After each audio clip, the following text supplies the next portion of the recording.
Salam değerli izleyiciler, her birinizi bir daha hoş gördük. Bugün isterdim ki sizlerle yeni başlayan traderlerin en büyük ettiği səhvlərdən biri olan overtrade hakkında biraz söhbət edək. Ümumiyyətlə overtrade nədir? Overtrade bazara sürətli şəkildə daxil olmaq, plandan kənar daxil olmaq, azgözlülük, bunlar hər biri overtrade adlanır. Overtrade'in səbəbləri nələrdir?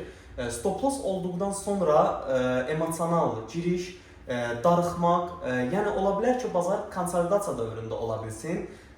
Amma gənc trader biraz səbirsizdir, gözləyir ki, bazara daxil olsun və öz profitini götürsün.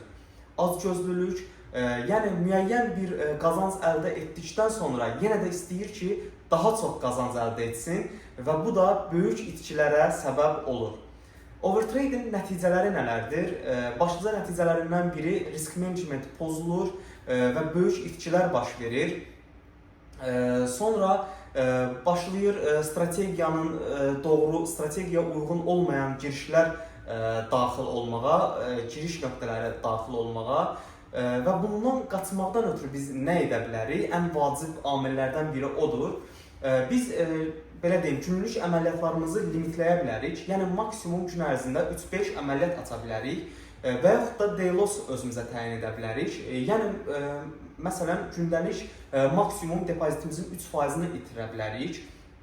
Və bunu da öz tələbələrimə də ən çox məsləhət etdiyim belə deyim şeylərdən biri də budur ki, özlərinizə bir dəftər ayırmaq, o dəftərdə bütün əməliyyatları qeyd etmək və o əməliyyatları niyə görə mən daxil oldum, strategiyamda nələrdir, take profitim hardadır, stop lossum hardadır və bazardan erkən ayrılırsınızsa, nəyə görə mən erkən ayrıldım, bunların hər birini dəftərdə qeyd etmək sizləri çox böyük burada trade sahəsində karyeranızda çox yüksəlişlərə doğru addım atacaqsınız.